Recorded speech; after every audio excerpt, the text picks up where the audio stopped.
Hello friends, જય શ્રી કૃષ્ણ. તો આજે તમને એકદમ નવી મીઠાઈ બનાવતા શીખવાડીશું. તો આ મીઠાઈ તમે ઘરે ક્યારેય નહીં બનાવી હોય. આ મીઠાઈ તમે બનાવશો ને તો એવું નહીં લાગે કે ઘરે બનાવી છે, બહારથી રેડીમેડ લાવ્યા હોય ને એવી લાગે છે. તો આ મીઠાઈ ઘરે 15 થી 20 મિનિટમાં જ બની જશે.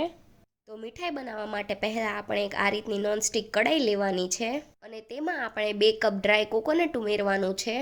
તો અમે અહીંયા રેડીમેડ યુઝ કરીએ છીએ. તમારે ઘરે બનાવવું હોય ને તો જે ડ્રાય કોકોનટનું આખું વાટકું આવે ને તેની સ્કીન કાઢીને તેને ખમણીને મિક્સરમાં ક્રશ કરી લેવું, એટલે પરફેક્ટ ગ્રેટેડ કોકોનટ બની જશે.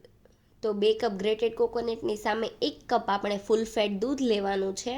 તો તર કાઢ્યા વગરનું દૂધ છે અને દૂધ આપણે રૂમ ટેમ્પરેચર વાળું લેવું, ઠંડુ કે ગરમ નથી લેવાનું. તો તેમાં આપણે પોણા કપ જેટલી ખાંડ ઉમેરવાની છે. તો આ રીતે માપ કરી લેવાનું એટલે મીઠાઈ તમારી પરફેક્ટ જ બનશે. બધું જ આપણે સારી રીતે મિક્સ કરી લેવાનું છે. મિક્સ થઈ જાય ને એટલે 10 થી 15 મિનિટ સુધી ઢાંકીને રેસ્ટ આપી દેવાનો છે. તો આપણે અહીંયા સૂકું નારિયેળ યુઝ કર્યું છે ને એટલે દૂધ નાખીને થોડી વાર રહેવા દેશું ને એટલે સોફ્ટ થઈ જશે. ખાંડ પણ ઉમેરી છે તો ખાંડ પણ ઓગળી જશે. આપણે 10 થી 15 મિનિટ જેવું રેસ્ટ આપી દઈએ. પછી અહીંયા આપણે જે આ રીતનું ચીલી કટર આવે ને તે લેવાનું છે અને તેમાં આપણે કાજુ બદામ અને પિસ્તા ઉમેરવાના છે. તો કાજુ બદામ પિસ્તા તમે તમારા રીતે લઈ શકો છો, પણ અડધા કપ જેટલો પાવડર થવો જોઈએ.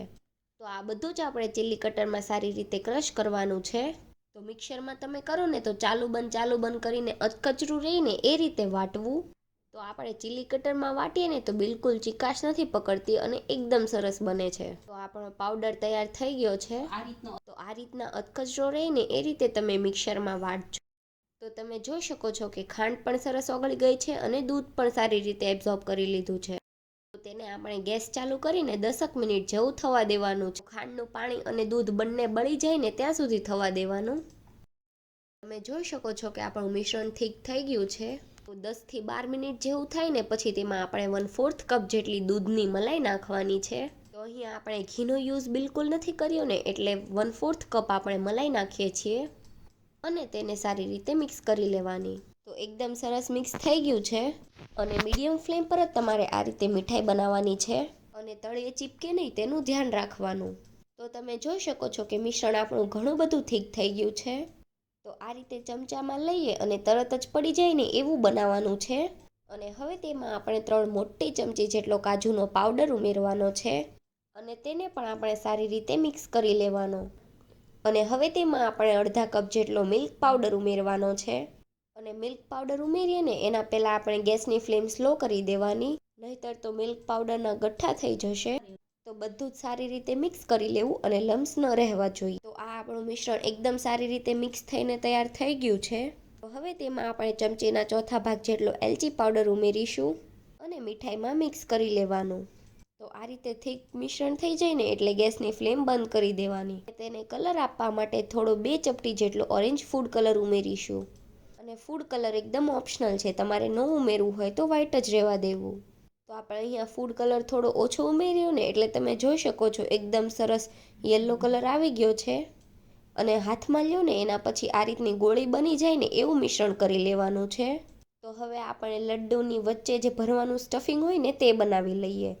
તો એક બાઉલમાં જે આપણે કાજુ બદામ અને પિસ્તાનો ક્રશ કરીને રાખ્યો છે ને તે ઉમેરી દેવાનું. અને જે આપણે મિશ્રણ તૈયાર કરીને રાખ્યું છે ને તે 2 ચમચી જેટલું ઉમેરીશું. અને 1 ચમચી આપણે દળેલી ખાંડ ઉમેરવાની છે અને 2 મોટી ચમચી આપણે મિલ્ક પાવડર ઉમેરવાનો છે. અને ચમચીના ચોથા ભાગ કરતાં ઓછો આપણે થોડો એવો એલાયચી પાવડર ઉમેરવાનો છે.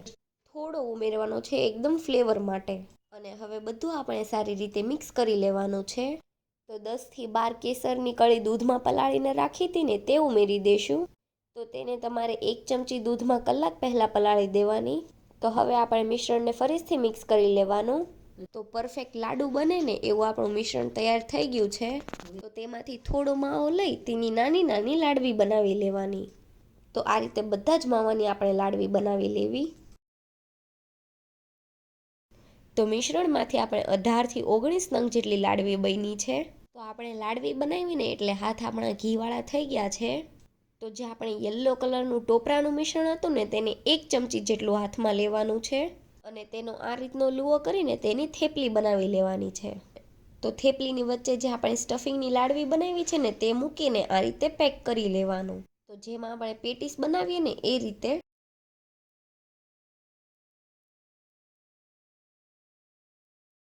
તો પછી અહીંયા આપણે એક ડીશ લેવાની છે, તેમાં આપણે પિસ્તાની કતરી અને 2 ચમચી ડ્રાય કોકોનટ, બે વસ્તુને આપણે સારી રીતે મિક્સ કરી લેવાનું છે અને તેમાં આપણે આ લડ્ડુને રગદોળી લેવાના છે, જેથી તે એકદમ સારી રીતે ગાર્નિશ થઈ જાય. તો બીજી લાડવી પણ આપણે આ રીતે જ બનાવી લેવાની છે અને બધા જ લાડવાને આપણે આ રીતે કોકોનટ અને પિસ્તામાં રગદોળતા જવાના છે. તો અહીંયા આપણે ડ્રાયફ્રૂટ સ્ટફ્ડ કોકોનટ લડ્ડુ તૈયાર થઈ ગયા છે. તો મમ્મી આ લાડુ ઘરે ઘણી વખત બનાવે છે, પણ રક્ષાબંધન આવે છે ને તો અમને એવું લાગ્યું કે આ લાડુની રેસીપી તમારી સાથે પણ શેર કરીએ.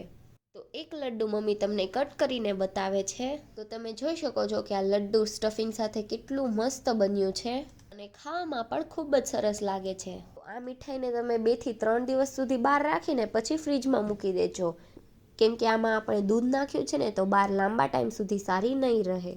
અને આ રક્ષાબંધન પર તમે આ ડ્રાયફ્રૂટ સ્ટફ્ડ કોકોનટ લડ્ડુ જરૂરથી ટ્રાય કરજો, બહુ જ ટેસ્ટી લાગે છે. અને તમને અમારી આ રેસીપી ગમી હોય તો વિડીયોને લાઇક કરજો, શેર કરજો અને અમારી ચેનલને સબસ્ક્રાઈબ કરી દેજો. Thanks for watching.